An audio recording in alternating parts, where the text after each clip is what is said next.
Hi there. As a teacher of English, and more specifically an IELTS tutor, one thing which really interests me is getting IELTS candidates to use the resources of the internet to help them prepare for the exam.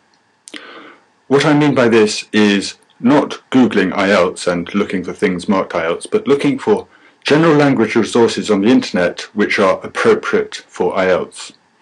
And in particular, I'm interested in the exercises which take 10 to 15, maybe 20 minutes, and exercises you can repeat every day or certainly 2-3 times a week. Very often, in my experience, that is the most effective way to prepare, and not to do intensive exam after exam after exam.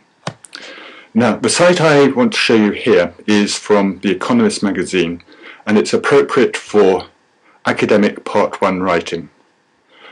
As you're probably aware, in this part of the exam, what you're given is a chart or a graph, and you need to analyse that graph or chart and then write a report of 150 words.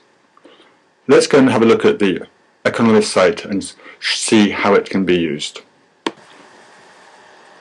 Okay, here we are at the Economist site, and what you need to do is you need to scroll down here to Markets and Data and then click on Daily Chart. And what you'll find is a chart which is published every day. So here's November 13th, November 12th, November 11th, and so on. Let's pick this one, employment vacancies, a job to do. And hey presto, what you find is here a line graph exactly as you'd find in IELTS Part 1 writing. And this is, if you ask me, like gold dust, because it's quite easy to find essay writing materials, but much harder to find graphs and charts. What can you do with this? Well, one thing, obviously, look at it and analyse it. See what the key points are, what are the details. But more than that, and this is where it's really special, typically they give you a brief little report about it here. And if you're intelligent about things, you'll find all sorts of useful language here. Now, in IELTS Part 1 writing, the language is typically very predictable. You want the languages of comparison and the languages of trends. If you have a time graph, as this one is. What have we got?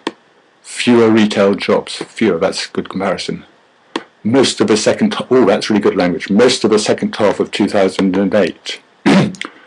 More than 20% lower. Now, this is professionally written language, but it should look very familiar. And what this is doing is exactly what you need to do in the exam, using varied languages comparison. What other language here? Okay, worse. Continued to fall. Rose substantially. My suggestion is you come back to this site 2-3 times a week and read, look, and if you have the time, write. Okay, I hope you found that useful, and what I'm going to suggest to you is, if you've enjoyed this video, take a look at my IELTS blog, which you'll find at www.dcielts.com, or you can just Google Dominic Cold IELTS blog, and there you'll find at the top a list of similar type exercises called daily exercises you can do every day. I hope you enjoy.